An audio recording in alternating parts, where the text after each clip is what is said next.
Hi, I'm Deader Dennis Maller, host of Word of the Day with Comedians. If you like hearing the stories of artists on this podcast, I think you'll like my podcast, Word of the Day with Comedians. Every weekday, a comedian and I pick a word, we define it, and we create the most absurd, funniest sentence we can using it in context. It is the funniest way to expand your vocabulary.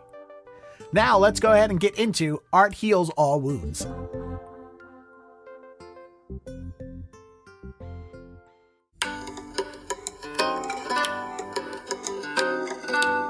The episode you're about to hear is part of our Season 2 series on family. Whether family of origin or family of choice, is your work a family affair?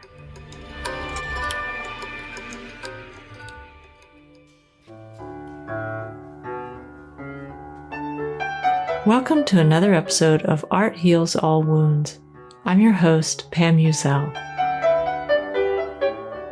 On this show, we meet artists transforming lives with their work.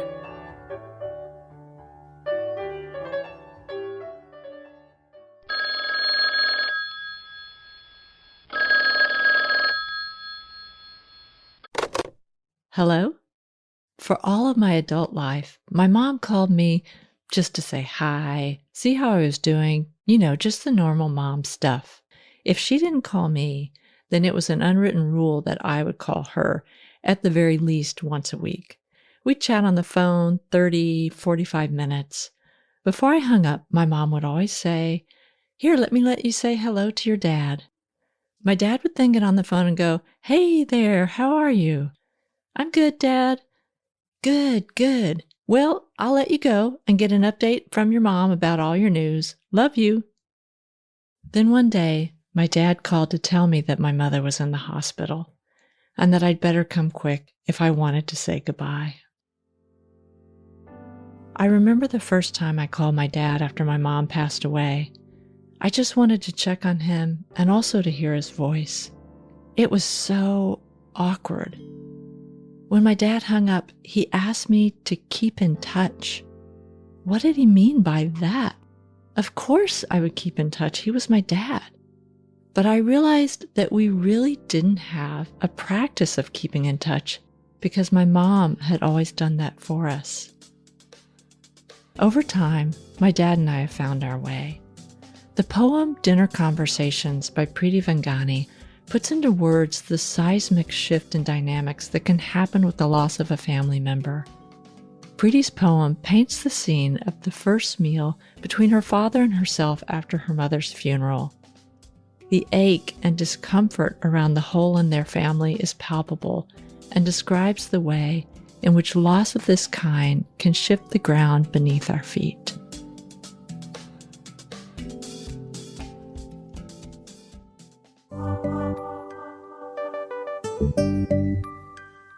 You're listening to Art Heals All Wounds. Listen and let us inspire you. Preeti Vangani is an Indian writer, poet, and educator. Born and raised in Mumbai, she left a marketing career to get her MFA in writing from the University of San Francisco. Preeti has been published extensively in journals and magazines, and she's the author of Mother Tongue Apologize from RLFPA editions. Her work covers themes of family, sexual politics, and the body. Her poems can have you tearing up one moment, then laughing the next, as can a conversation with her. If you meet her or see her read, you won't be surprised to learn that she's tried her hand at stand-up comedy as well as writing poetry. Juxtaposition of seemingly disparate feelings and occupations seems to suit her, and her work is always sharp and surprising. After reading her poems, I knew I wanted to learn more about Preeti's story and follow her work. I'm so glad she agreed to join me on this episode of Art Heals All Wounds to talk about the themes of family in her poems. Hi, Preeti. Thank you so much for being on this episode of Art Heals All Wounds. Can you start by introducing yourself, telling us who you are and what you do? For sure. Thank you so much for having me, Pam. I feel so fortunate to be here. My name is Preeti Vangani. I was born and raised in the city of Mumbai, and I moved to the United States of America in 2016. And I moved here to the city of San Francisco to actually pursue an MFA in creative writing. Prior to which, I was working in Bombay as a marketing professional for over 8 years at the back of a postgraduate degree in marketing. My background is in commerce and economics. But I think since I was in primary school, I had a big inkling to be on stage. I didn't know what shape or form it would take, but I knew that if there was anything happening in school that involved being on stage, whether I was skilled at it or not, I wanted to be there. So growing up, we had this thing in school called a fancy dress competition where you put on a costume much like you do on Halloween, but you write a speech around it. And then you're judged on your costume and speech, and then, prizes are given out. And I won that a whole lot thanks to my mother. And my mother was like always my brightest, my strongest cheerleader in terms of making things happen for me. And she used to put out these elaborate costumes, and I used to do this, writing with my limited oratory skills, I guess. And it used to give me such a thrill. And I think as I grew up, I took to dramatics and I started, learning improv. I did a little bit of stand up comedy when I started working. And I couldn't yet still quite figure out, what performing art meant for me. I love writing, I love acting, but I also absolutely love the culmination of writing and performing on stage. And I got like a sort of big outburst in experimenting in the two ideas that I liked the most in 2014 when the subculture of spoken word poetry started becoming more prominent in India. And the same venues that I used to do open mics at for poetry were actually venues for comedy. So I kept, navigating the lines of both these forms a whole lot. And I realized that poets don't get heckled half as much as stand up comics do. So I guess I decided to, go full steam into writing poetry. And I think I was writing a whole lot out of impulse. And I didn't quite know in the ecosystem that I was growing up in the decade that, I took to becoming a marketing professional, that there were actually academic outlets where you could work on your craft. And a friend of mine introduced me to the idea of doing an MFA, which got me here. And then slowly I started getting out of my comfort zone of writing spoken word poems to, poems that also work on the page. In my mind, when I'm reading them out loud, I see very little difference between what works on the page and the stage. I think I've come to look at it in a more comprehensive way than a siloed way. And that is really how, I'm starting to build my foundation as an artist. I love poetry, I love oratory, I love acting, and therefore my dream for myself is to do something or everything that can happen or blossom at the intersection of these three spaces. Mm, that's fascinating because that just really filled in some questions I had reading your biography and reading some of your poems. I don't think I knew, maybe I knew you'd done a little bit of stand up, but not to that extent. You introduce yourself in a way that's very funny on your website, which I really enjoyed. It's not your standard bio, and it's very much a way for people to get a taste of who you are, maybe, but it also isn't exactly like your poems because there's a lot in your poems which are not comedic. They're very, I don't know, for me, a lot of them just really reached in and sort of grabbed me like, oh my gosh, this is such a poignant and painful topic that we're exploring. So I love that these are both parts of your background, and it really brings out the complexity of who you are. I also think it must have felt, did it feel scary to leave marketing and to come to a different country and to pursue an MFA in creative writing? Yeah, it was very much like carrying grief. So, there was the excitement of moving to a new space and, beginning to live on my own. I come from a rather conservative environment. My family are, very conservative and tight knit at the same time. So it was my first time beginning to live alone and also giving up, the security and the stability of good money that, I had come to make on my own. But I think I knew I needed to carve time out for myself because I think through these poems, although, my life was rooted in some kind of comedy and, under the label of a hobby artist, I knew I needed sustained clean amount of time to work through what was happening underneath the spoken word poems.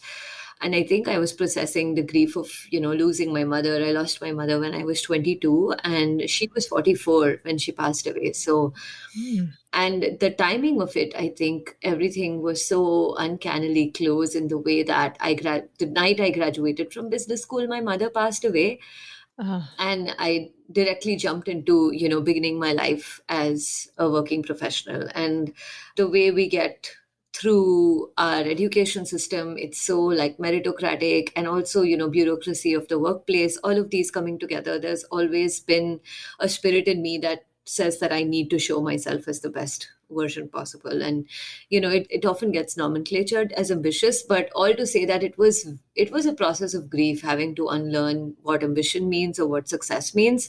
There was a lot of Mm. heartburn on part of my family as well, and I think I often give them a very bad rep, given that conservative values. But I think it was really hard for my father to see me go, because I'm the only child, and he couldn't quite understand, being, a businessman all his life, why I would give up a life that's rooted in such, top level stability, to pursue something that seems obviously commercially a flop idea. But I think he was also worried that emotionally I am unstable and I haven't quite found an even ground to work with my mother's loss. And he cannot Mm. articulate it. I don't think even I can articulate it correctly, given how non confrontational our lives were at the time and still are. So I don't think I'll ever be able to explain how hard it was. But I remember sitting in the plane feeling just grief by my side, a whole lot of that. And then I think once I immersed myself in the program, the joys of finding new friends, finding all these fantastic professors, and new books to read, it was like being born again. Mm. And I wouldn't change anything about it. Hmm. Well, that's sort of leading me to my next question. You brought up this idea that you needed to work through some things that were beneath the spoken word poetry that you're doing. And I am wondering, what are some of the themes in your work that you feel address some of those things that you're working through? Yeah, I think loss and grief are, they go hand in hand, are definitely one of the dominant braids in my work. And I think before my MFA program, I was working through a lot of grief and loss without understanding it was that, through the lens of nostalgia. So I was writing a lot into childhood without realizing that what I'm missing is actually my mother, not, some day that I was sitting in my summer holidays with her. And all of that is a part of something bigger. But as I started working through grief, of course, the mother figure is absent, but I also realized that my mother was a very young woman. And the way women are treated within the medical system, within the patriarchal marriage system, within society itself, like my own aunts and my mother's own quote unquote friends, the things they would say about her when she was ill, the amount of ignorance there is about, my mother passed away to breast cancer, and the amount of social taboos that Mm. comes with. I remember my mother not, wanting to go out for a walk because she didn't want to be seen by too many people in a wig. And all of these are also secondhand stories, and they come to me, through some kind of oral history, either narrated by my dad or my grandmother, because I was not there for the 2 years that my mother was ill. What my first book is about primarily is that she is not in my life now, but I was not in her life for the 2 years that she went through, a very serious bout of cancer that proved terminal very, very quickly. I was away at business school getting my master's degree. And so there are these twin absences that keep coming up. There is guilt and there Mm. is loss, and, they keep talking to each other a whole lot. Mm. Mm. I think that that can really sum up a lot of people's experiences with the loss of a parent. Guilt and absence and grief. They're so and exactly what you talked about, this feeling of someone leaving before you're prepared for them to leave, and looking back and feeling like you didn't have the time with them that you wanted before that end. I can definitely relate to that. Are there any other themes that you explore in your work? Because just reading through it, you can name a handful in a lot of those poems. Yeah, I think about the body in sex a whole lot. I also think a lot about, I was talking about the way women are treated, and I come from a country where rape is a constant and expanding problem. And the fact is that, especially women who get to report rape even are a very privileged lot. There are a lot of numbers that go unreported. So I think about, the idea of seduction, the idea of togetherness and marriage, but also the idea of rape and marital rape a whole lot. And how much of Mm. it goes unreported, but also how much of it just becomes propaganda in terms of girls should watch what they are doing instead of making systemic changes. So for me, in Mm. that sense, that really is the heart of where personal and political cannot be separated from each other. And I keep going back to this, but I think it keeps coming up in the vein or the landscape of my mother's passing, because I think my own sexual life was, initiated, or I became active just around the time that my mother was diagnosed with cancer. So in some senses, there is a kind of, void filling that happens at a physical level every time I think about the body in conjunction with another body.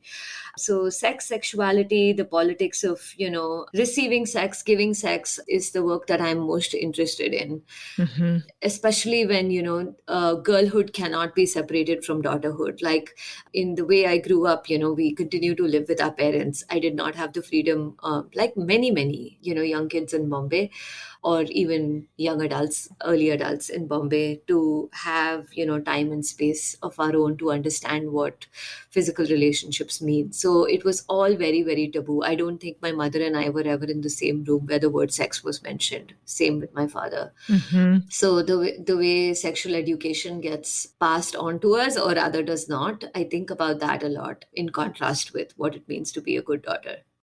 Mm. Well, that's all, again, I would say so many people here in the US as well are grappling with some of those same issues. And when I say people, I would mostly say female, but maybe not. So, where does a poem start for you? Like, how does it start?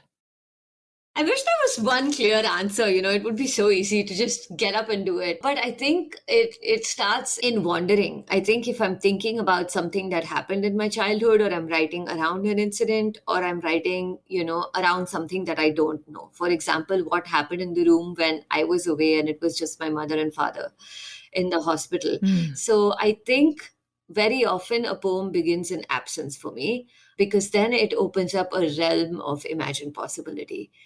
Mm. Sometimes it begins in another poet's line. I think I respond very quickly and urgently when I'm reading a lot. So I'll, quickly underline if a line sits in my heart, and then try and do a free write around it. So it Mm. begins in absence. It also begins in conversation with, poets who are writing now and have written before. Sometimes an image gets stuck in my head, or I still feel like these are my early years and I attend a lot of generative writing workshops. So prompts from, folks who I admire, I try and take workshops with them. Any image that another poet has spoken about, like Li Young Lee has a fantastic poem around persimmons, and I can never get persimmons out of my head. So sometimes I'm writing around the idea of fruit. So that's really how it begins.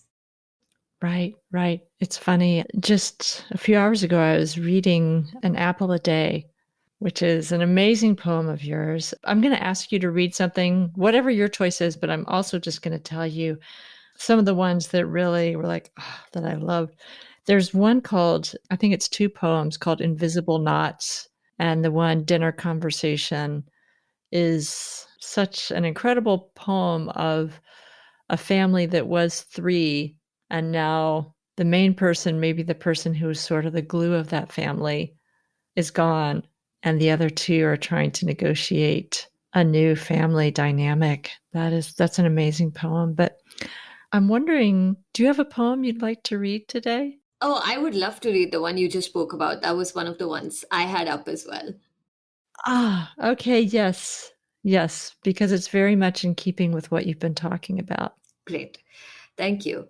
This poem is called Dinner Conversation. My father, with the kitchen scissors, cuts the tiniest hole in the restaurant's chutney packet. I ask him to pass those on to cut open the tied plastic bag of vadas already losing their crunch. He puts the metal down on the table, then I lift it up.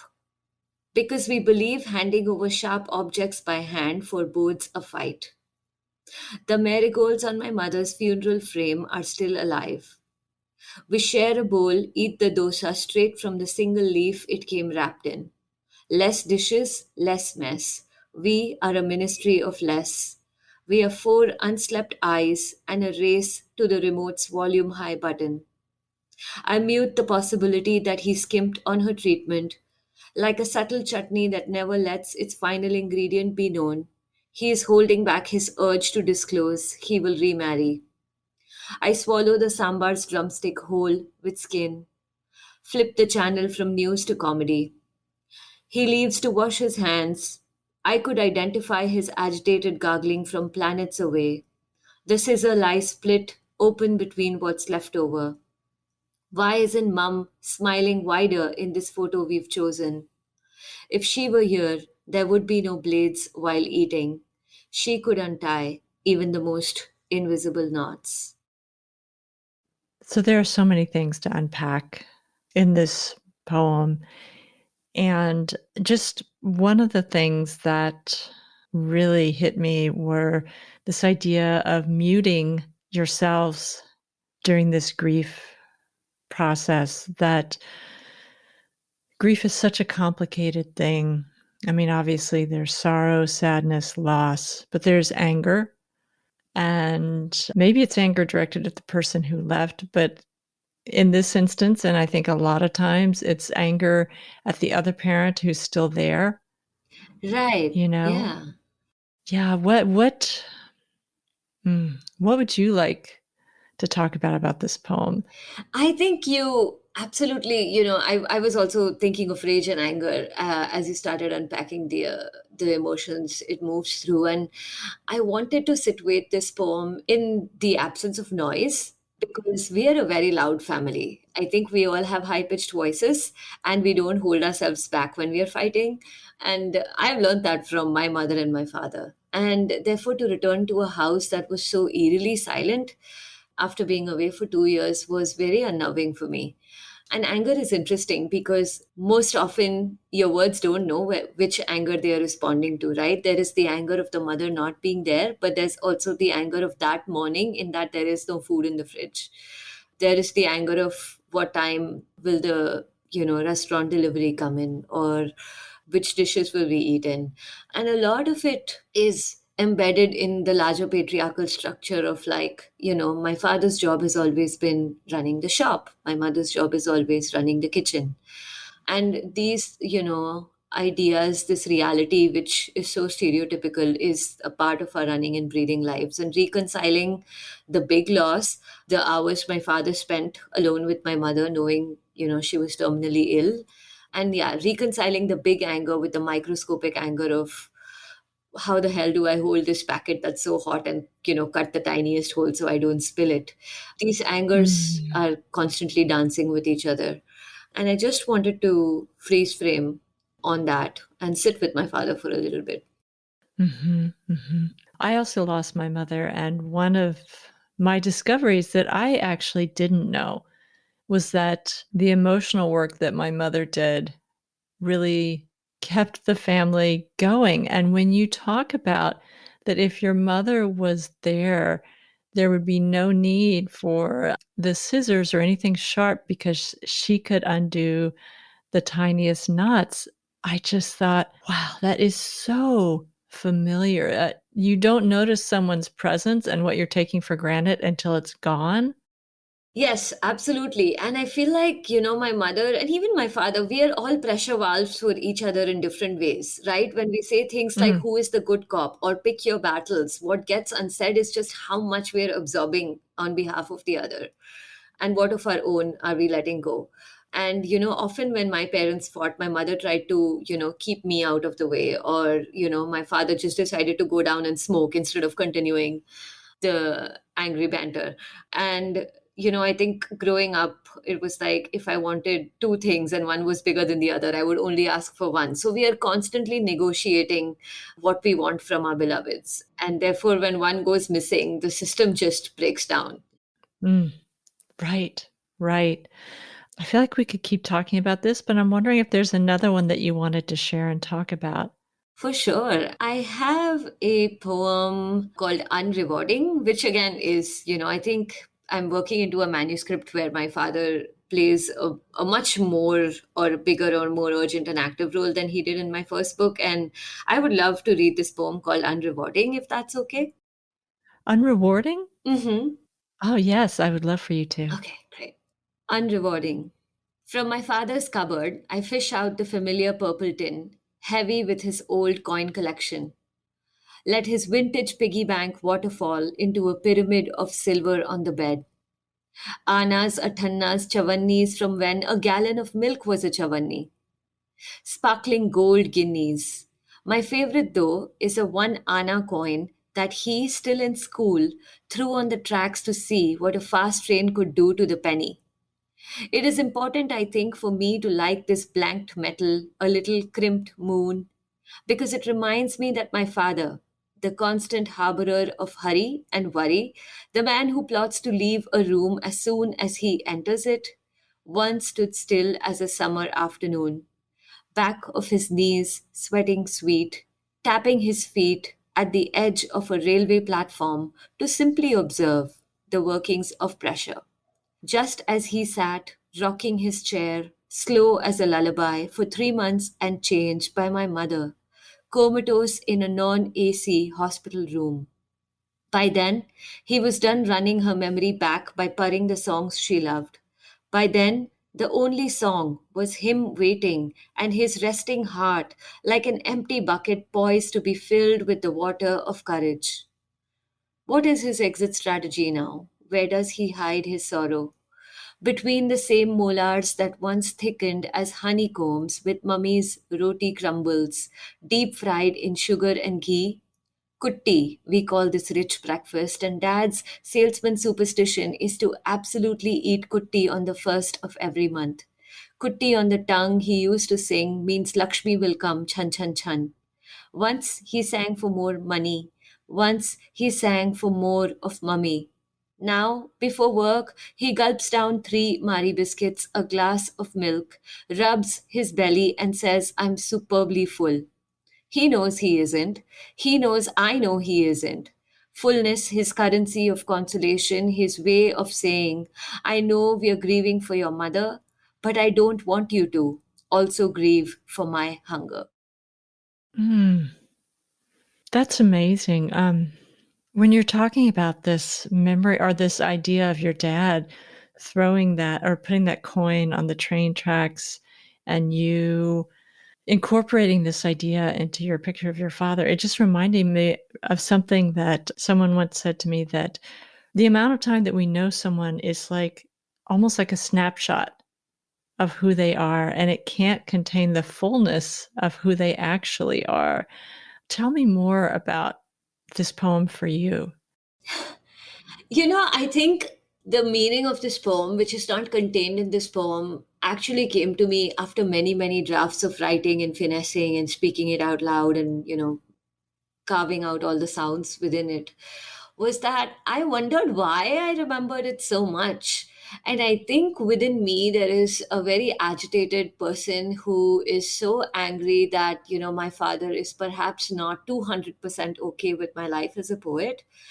And I find that very astonishing because the person who introduced me to film and song and made performing art take center stage in my life is actually my father.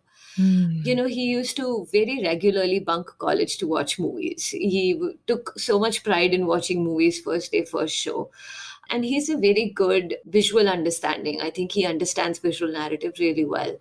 He's also Mm. an excellent critic. He has a good hold of vocabulary and excellent memory in terms of singing songs.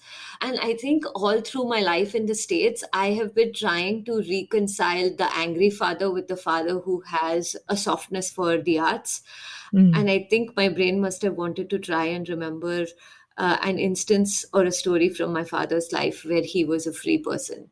And he tells me so little about his youth and his childhood. And this is one of the stories I think he told me when he was showing me his coin collection many decades ago. And I was always very fascinated with that coin. So in fact, when I was writing him without telling him that I'm writing about it, I just, asked him, can you send me a picture of that coin? He was like, oh yeah, here it is. And it was just such a good, symbol of the fact that my father also, before, the world of making money and providing for us became a part of his life, he was a free person too. And to me, I think that was a point of connection, that a free person is a poet. And I just wanted to make space for my father as a poet. Mm. And it's interesting. You don't know, but one day he may very much embrace your life as a poet. Yeah, and I have a feeling that he already does, but it's just that, the salesman/businessman will never actually ever admit it. Yeah, well, they say that parents want their children to be safe first and then happy second. This is true. Yeah. I mean, it's wonderful that you're writing this because your story with your father isn't done yet. Yeah. And I'm so happy that we have so much more time together. Yeah. Yeah. And you're definitely a co-author of that story. Oh, yeah. Oh, I love that. Thank you. Yeah. Yeah. Well, I love both of those poems. I love your new work. I'm very excited for this new book. Can you tell people what's next for you and how can people find out more about you and your work? Thank you. Yes, thanks so much for giving me the opportunity to read new work. My first book is called Mother Tongue Apologize, and that can be purchased, on Bookshop and all the big box retailers. But don't go to them. Try and buy it at your local bookseller, please. My first book came out with a very, very small indie press out of India, and it's literally a one-woman operation. So I'm very, very proud that Mm. I got to publish with them. And the second collection of poems that I'm working on is titled Home Science. So it's, while the first book is rooted in early grief, this one is more center staged in understanding family dynamics. There are a lot of like bratty daughter poems, sad daughter poems, angry father poems. So I think of it as like family drama meets poetry. Yeah, and those are also my favorite kind of films. I'm very obviously attracted to family dramas. And I'm also working on a collection of short stories. It's still untitled, but it seems to be coming along as unconnected stories. And in each story, the protagonist is a person who is a wife or wants to be a wife. So this book is obsessed Mm. with wifehood, and all of these women are very sassy for their own good. And one of the stories, which is called Flames, is up on Variant Literature and can be freely accessed. Ah, that's wonderful. Can you tell people your website? Absolutely. My website is Wix site, that's Wix, wixsite.com/Preeti Vangani. Okay. Well, Preeti, it was such a pleasure to talk to you today. I love your poems that I've read already, and I'm very excited about the new collection and the short stories. I'm going to look for the one that I can find online that you mentioned. So thank you so much for being a guest today. Thank you. And thank you for, letting me go astray in all my responses. I love talking to you. This was great. I agree. I love people who do go astray. So thank you for doing that. Thank you.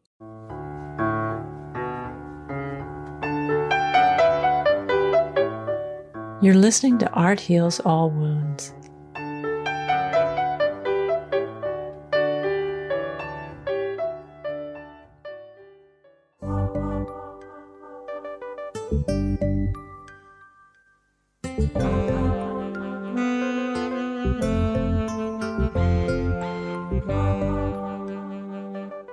Thank you so much to Preeti Vangani for joining me on this episode of Art Heals All Wounds to talk about her poetry. If you want to learn more about Preeti's work, you can go to her website at preetivangani.wixit.com/poetry. That's PreeTivangani.wixit, which is spelled WIXSITE.com/poetry. You can also find information about getting her fantastic collection of poetry, Mother Tongue Apologize, on her website. The music you've heard in this podcast is Yellow Light District by Lobo Loco. Beethoven's Piano Sonata No. 15 in D major was performed by Karina Galanian. The 2 additional pieces of music used in the intro were by Remus and Ketsa. This podcast was edited by Eva Hristova. Thank you so much for listening to this episode of Art Heals All Wounds. If you're enjoying what you're hearing from this podcast, you can help us get more content like this by giving us a 5-star rating and following us on whatever podcast app you listen to.